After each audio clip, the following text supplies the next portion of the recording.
lead off block.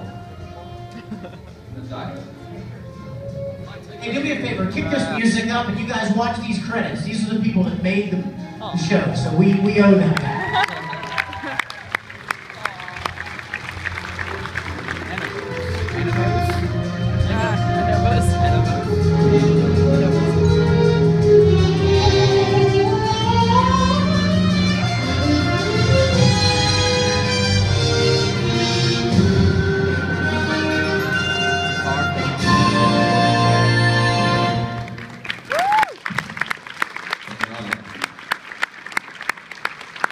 We want to spend as much time as we can that's left talking with you guys, fielding some questions that you may have. But first I want to bring up on the stage a couple of distinguished guests we have here.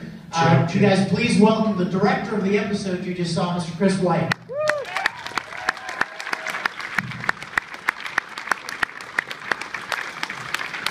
And how could we forget my dear Vulcan friend? Please welcome Mr. Spock, Todd Havercorn.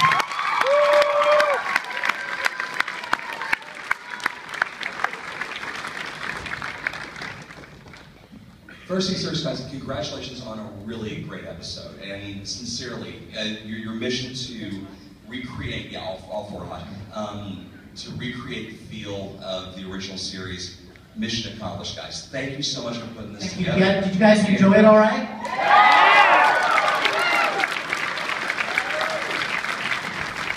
We really took a chance because the first episode, which hopefully you that have not yet seen it will go immediately home and watch it now.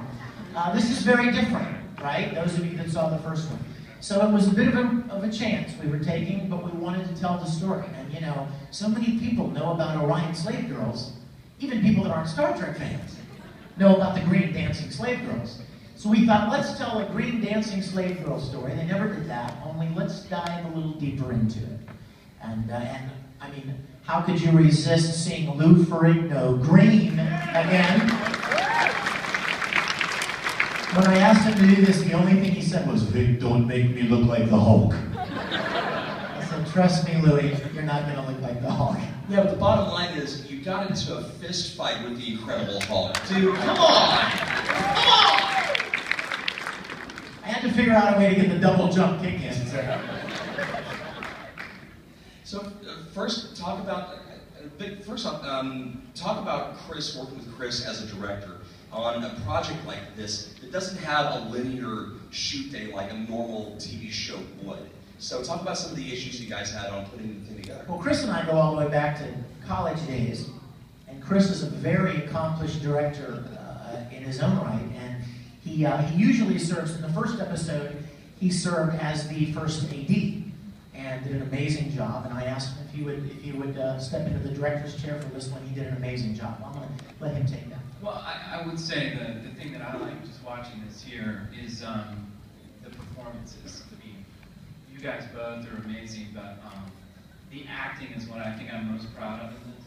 I mean, when you, I like the story too. I mean, the story really works dramatically. Kirk fails in this episode, and you know, we're used to seeing Kirk pull it out in the end or come up with a great solution, and he doesn't. So it's very powerful, I think. But I think as directing it, it does kind of work a little bit like a television show because we are there for several days. This one we were there a little over a week. Usually it's about a week and a half, and so the shooting schedule is pretty quick and brisk like a television show. Todd, talk a little bit about getting into the character of Spock, because as iconic as William Shatner is with James T. Kirk, Leonard Nimoy has an equally large footprint on Spock. So I'm curious how much of his performance you decided to bring in, and how much you decided to bring your own performance into the role. Well, for me, I don't think it would be. I think it would be a disservice to try to copy Nimoy in this role, because then it's kind of like it takes half the fun out of it for me as an actor, because if I just go by that roadmap, it's almost like, well, why am I in that role? Just put someone in that's going to copy him, you know? And so for me, it's about watching not Nimoy do that, but what a Vulcan acts like. And so going back and watching the episodes, just being a fan growing up, I look at the ideals that Vulcans uphold, and then I try to kind of put that through my Haber filter, I guess, into the script. And when I break down the script and I go through and I try to be this character, I try to follow that lineage of what a Vulcan does, and kind of adding also that half-human element of always struggling with logic and emotion at the same time. And so that's why this episode was particularly interesting, because I've talked a lot about this with you, about how do her pheromones affect me? Because you know, I'm so rigid with logic, but then at the same time it's like, I'm also a man. But see, so figuring out how that works. But yeah, I have my little rituals that I do. Like, I don't like to put the costume, like the minute when I put the costume on, I don't like to do that any other time unless it's on set. So it's like it's not like we're gonna set up like a Albertsons Star Trek Continues signing and I'll be at the grocery store in the uniform. I'm not doing that. But you know, it's like I just have to save it. So, Don't turn money down, Todd. Buy Grandpa's hammer. Yeah. What a savings. $2 for sourdough, it's only logical. No, we're not doing that.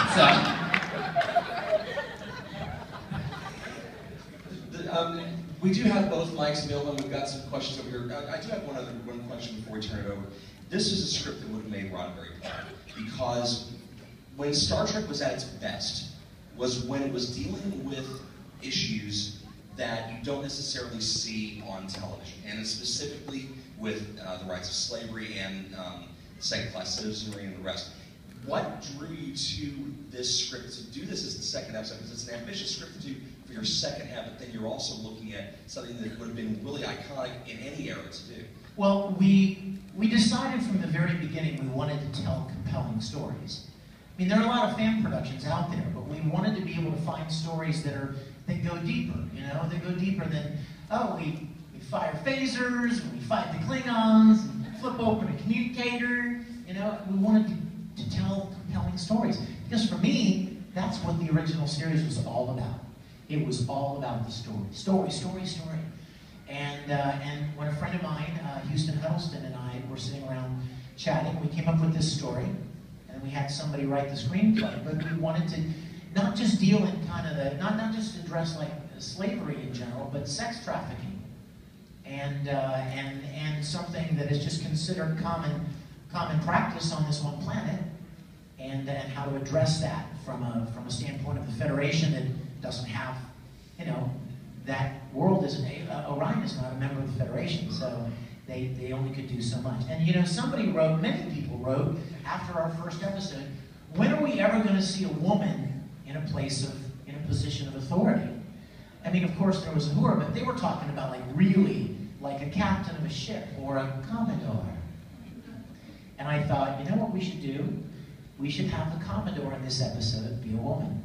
And I hope you recognized her. That was Miss Erin Gray from Buck Rogers playing the Commodore. And it was just we really felt like it was a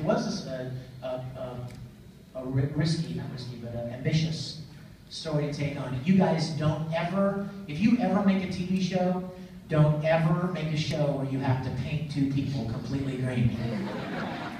You don't want to know how much time out of our shooting day that ended up taking. You know, you can come up with these great ideas, but the reality of actually producing it in a way that looks good is very different than you might think. It's almost, yeah, when we left the set at night, that's when they started getting green, and when we come back 8 hours later, they're ready to shoot. It's a long process, so yeah. Like about 5 hours a day. And 2 hours to get out of it.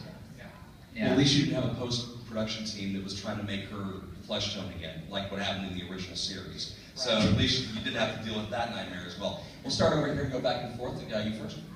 Hi, I just want to let you know, I actually saw you at Econ last year, and just after I saw you, you had recommended that people my age see this particular thing so that you could introduce your character, your voices in like Full Metal Alchemist, and I would say you were successful. I did actually go home after I was there with my daughter, and I saw the first one, liked it very much. It was very stylistically the first one, and I.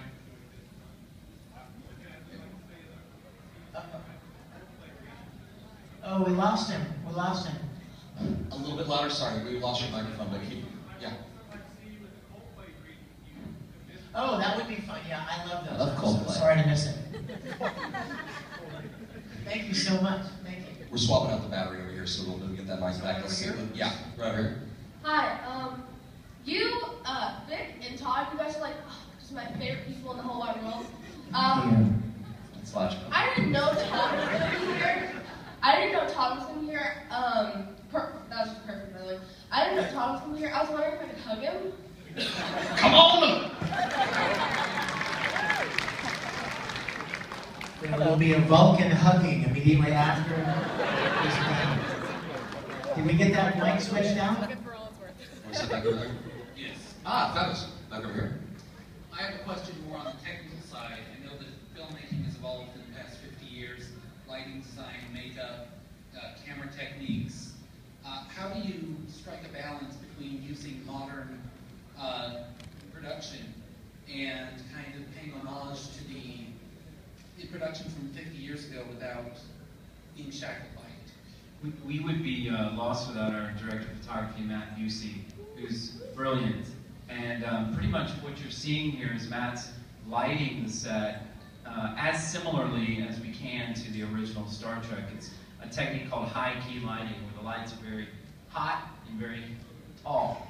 And so it gives you that. If you notice, we also shoot in the 4:3 aspect ratio, like the old television would be. But that matched with these beautiful sets that they're down in the studio in Kingsland, Georgia, and our costumes, I think, kind of combine to give you that look. But we do shoot in a digital format, not film like they would have. But this is stuff, you know, if you see this and you feel inspired yourself to create a fan film, we encourage you to do so.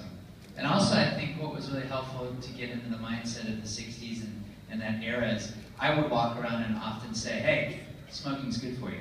Hey, why don't you light up? So, smoking's not good for you, son.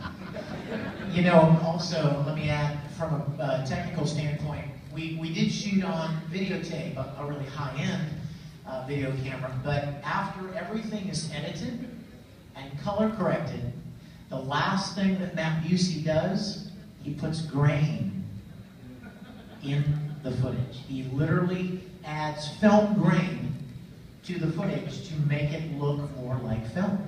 So our goal is not to make something better than the original series. Our goal is to continue the original series as closely as we possibly can. I like to call it museum quality Star Trek. Yeah, you know, this really looks like it's out of This was my first time seeing it on the big screen like this, and it looks, doesn't it look just like it? And Vic is a big, yeah, I mean, it's really incredible to just sit back and kind of see it from your perspective, because Vic is talking about authenticity and things like that. I mean, he is down to, I mean, if we cracked open one of his atoms, you're going to see the Federation insignia on, I mean, he knows this show. And we'd be out there floundering without him. So we have a lot of great people involved that know the show and love the show. What we found when we started assembling our team was that there are a ton of people out there that love Star Trek. Since they were kids, they loved it. And here's the real kicker. They developed skills in production, or acting, lighting, camera, prop building, makeup, costumes. So the chance to marry these two things, the childhood love, the childhood passion, and the skills that you developed for 20, 30 years, and bring those together is a great, great privilege. Great privilege. There are two cast members I want to ask you guys about, and we'll do it really quickly. First, fans of Mythbusters would recognize Lieutenant Sulu as the amazing Grant Imahara. Talk a little about bringing him on board as Sulu. I was at a party. Actually, oh, there we go. That's there's this party, okay? Actually, I was at Dragon Con as a guest at Dragon Con about 4 years ago, and Grant and Carrie from Mythbusters were guests as well.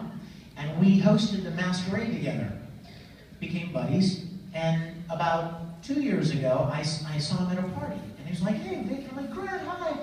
We were building the sets at the time. And I showed him some pictures of the sets, and he was like, oh my. He was very excited. And I thought, suddenly I looked at him like, why didn't I think of this earlier? And asked him. He's a big fan of the original series, and he has a wonderful time. And he actually will attribute George Sakai as being an influence on his own. I mean, there weren't any Asian Americans on television, and Grant will tell you, you know, when he was growing up, he would turn on the TV, and that was the guy. And so he would tell you it's a real honor, I need to bring George's character. And now both George and Grant own the internet between the two of them. Yes. And then royalty on the set with right. the great Chris Doohan, taking on his father's role as Montgomery Scott. Talk a bit about bringing Chris into the fold. What a privilege, right? I mean, can you imagine putting on that uniform and playing the role your father created and made famous? For those of you that maybe missed that, Chris Doohan is James Doohan's son. James Doohan played Scotty in the original series, and that's his son playing his father's role. And you know, Chris doesn't have a huge ton of acting experience, but I think it's just in his blood. You know? I think he knows that character. He can do the accent better than his dad.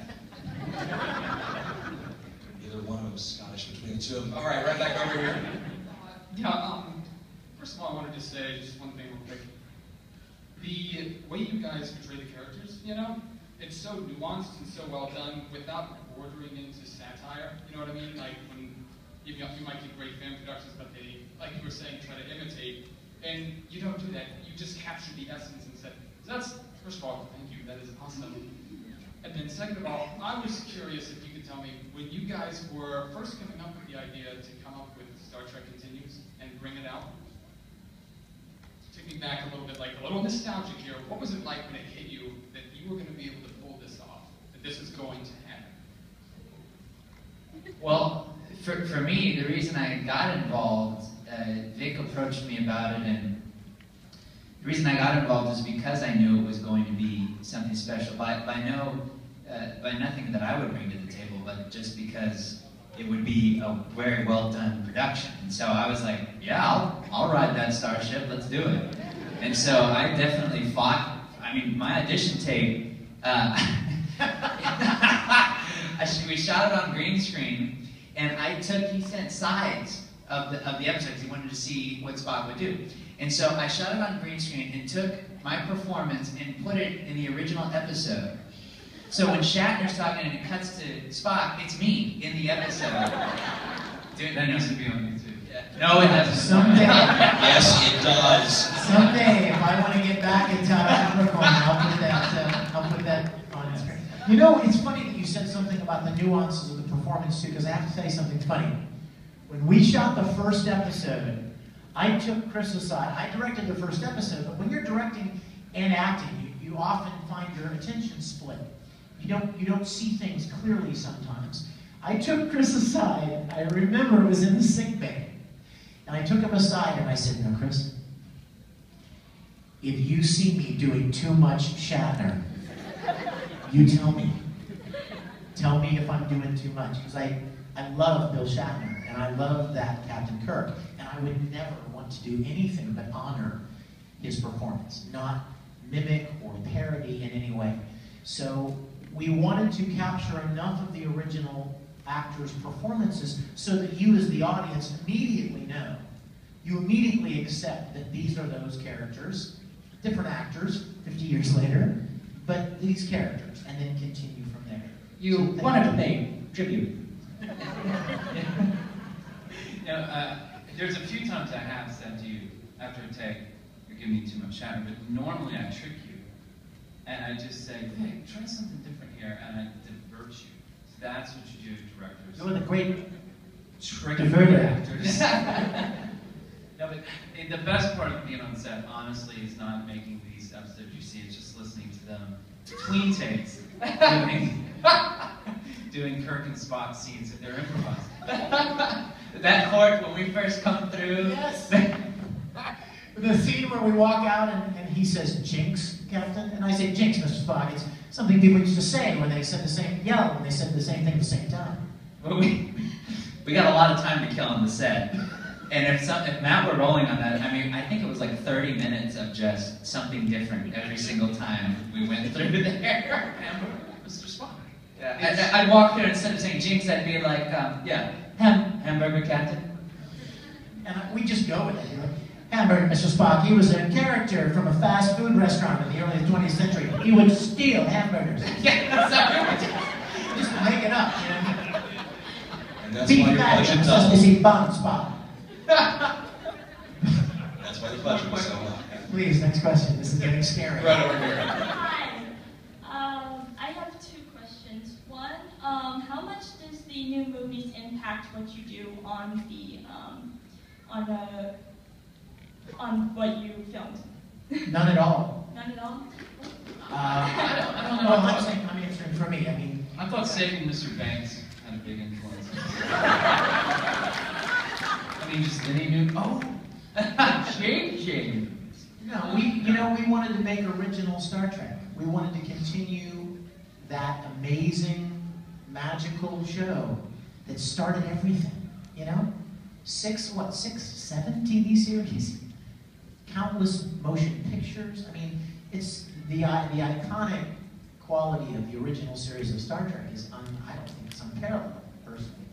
And that's what we wanted to continue in that same feel. And obviously JJ does not want to continue that same feel, and that's fine. I mean, he does his thing, and he's bringing a lot of new people, probably younger generation, to Star Trek. But you know the best thing that happens is people watch JJ's movie, and then they want to go find out where Star Trek started. And so it actually turns them on to watching the original series. So, thank you, JJ.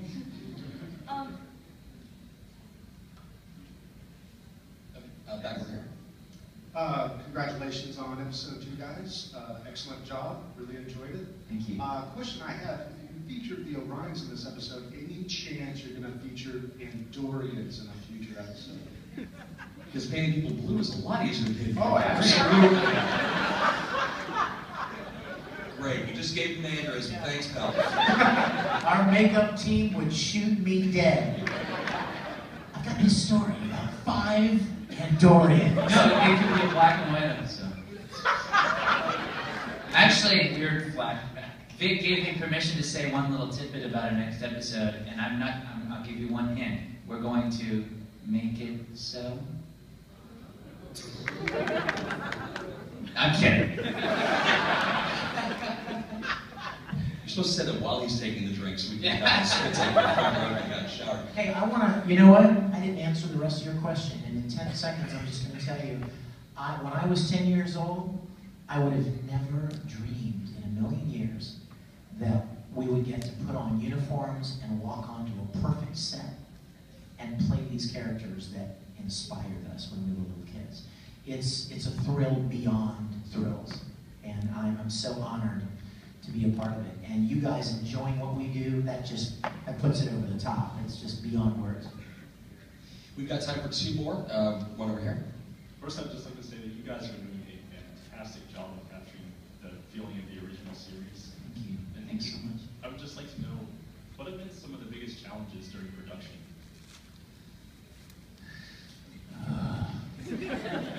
You'd be amazed at how many moving parts there are to something this involved. It's very complex.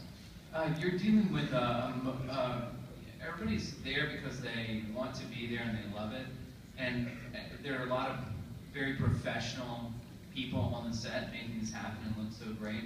But everybody's there for the love of Star Trek, you know. So to Vic's point, a bunch of moving parts and pieces. I mean, try to get that many people to one spot for a week. That many talented people. I mean, you get Lou Ferrigno to go to Kingsland, Georgia to make Star Trek. At the same time, you have Brandon Mahara, Chris Doohan, Kimmy Stinger, Michelle Spack. I mean, all these other people. It's just making it happen is so challenging. I mean, right after we shoot an episode, Vic starts editing it, and then we are planning for the next episode right away. I mean, so we're constantly, I mean, then Vic's got to make the calls to get certain things built. The next script has to be finalized, and I mean, it's a whole city that's being run. You know? In fact, before I forget, that's a perfect segue. We're shooting our 3rd episode, early March, next month. And very, very excited about the next episode. And I think you guys will really enjoy it, but that's coming up soon. And you guys, those of you that were so gracious and kind and generous to help support us with the Kickstarter that we launched, thank you so much. We raised enough to make 3 more episodes.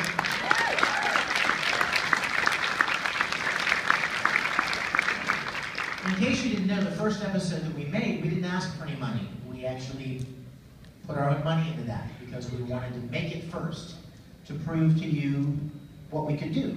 You know, don't ask for money that you can't. You know what I mean? Maybe we can do it, maybe we can't, but give us money. No, we wanted to prove that we could do it. And you guys were so generous, those of you that helped contribute. And we will make the next 3, and then hopefully, we'll probably launch another Kickstarter to fund 3 more. And if you know anybody that likes Star Trek, please let them know about this. It's going to go online live tonight. At midnight tonight, the episode will be available to view. You are the first people to get to see it publicly. But thank you for being a part of this special day. But please spread the good word. It'll be available to view this evening. And our final question right over here. Big fan. Very big fan. Yeah. Orions and the Adonis guy. When's the Klingon showing up?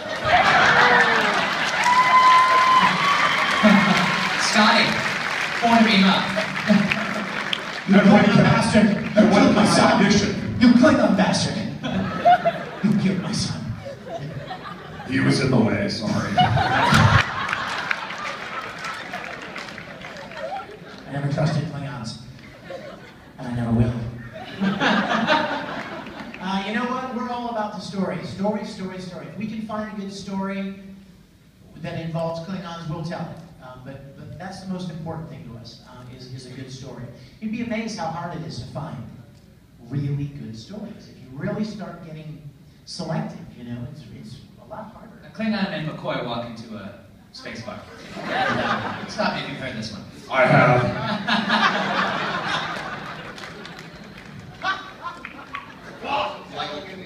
To you, sir. Like a lot of people in this room, I grew up on the original series, and sincerely, thank you for putting this together. Todd, Chris, Vic, it's a gas to have you here, and thanks for giving us the first view at it. Thank you. I also want to say, you guys, if any of you are here tomorrow, please come by my table. I've got a special custom poster from this episode, from the premiere, that is only available here at this event, and we'd love to sign it for you. So if you'd like to have one to commemorate having seen the premiere here, please come by the table tomorrow, okay? Once again, the Star Trek continues, ladies and gentlemen. Stick around the costume